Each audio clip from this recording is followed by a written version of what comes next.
Welcome back to the 1000 Cranes video log. I'm Naomi Takeuchi. I'm here at the NSA Carolinas meeting in Charlotte, North Carolina.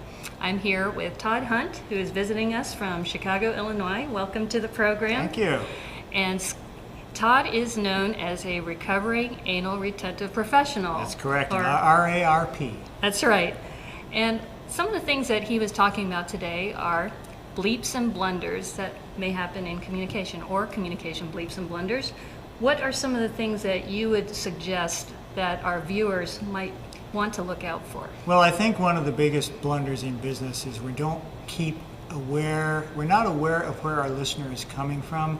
We may use jargon that's not familiar to them, right, or acronyms, that sort of thing, or we may not be keyed into their process of doing things. And their impression of us is, well, he doesn't know what he's doing because he's not doing it the right way. And our impression of them is, well, they're not doing it the right way. Neither person is wrong, but communication blunders happen. That's right. So, and another thing that Todd was mentioning in his speech was talking about scripting ahead of time what you're going to talk about, especially if you're going to do keynotes. And when you were talking about scripting, you had also mentioned to me on a side note that sometimes you'll do a script, but you know you're going to have a mind block in a certain time. So what do you do to recover from that? Well, we always come to a certain spot where we just tend to blank out for whatever reason. I really isolate those spots and try to come up with some mnemonic device to remember them. For example, I talk about dodgeball, and the line that is, one group leaves their shirts on, the shirts team. The other takes their shirts off, the skins team. And I'd always stumble at the beginning of that. I would say one team, group, one... Where's that word? So I need that particular word. Isolated, right? The problem Yeah. was group leaves. And if I could say that, the rest of it was fine. So what I do is I visualize a group of leaves hanging in the gymnasium where we play dodgeball.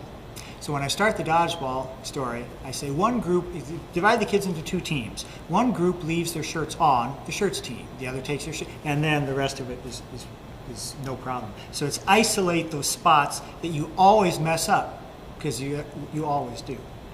And when you're doing the scripting, you must also time yourself. And you had mentioned you keep a timer up front when you're speaking. I keep a clock whenever I speak, because one thing that I never, ever do is go over. Mm-hmm. If I'm supposed to end at 1:30, right, I end at 1:30. If I get introduced at 1:29, I'll speak for 60 seconds, but I'll still end on time, because they need that in most situations, because if you go over, then you throw off the afternoon schedule.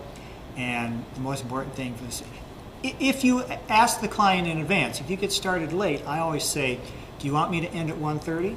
Or would you like me to do the full 60 minutes, which right, means I'll end at 1:45, or would you like something in between? I can speak for any amount of time, but you have to tell me before I start.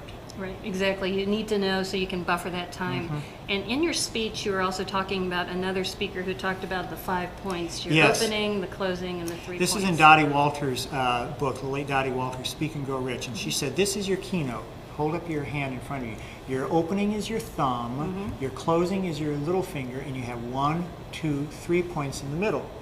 And each point can be illustrated by several stories and examples. But the reason that you're like this is because if you have to drop out 1 point or 2 points because of time, right, you still have an opening, a closing, and a point.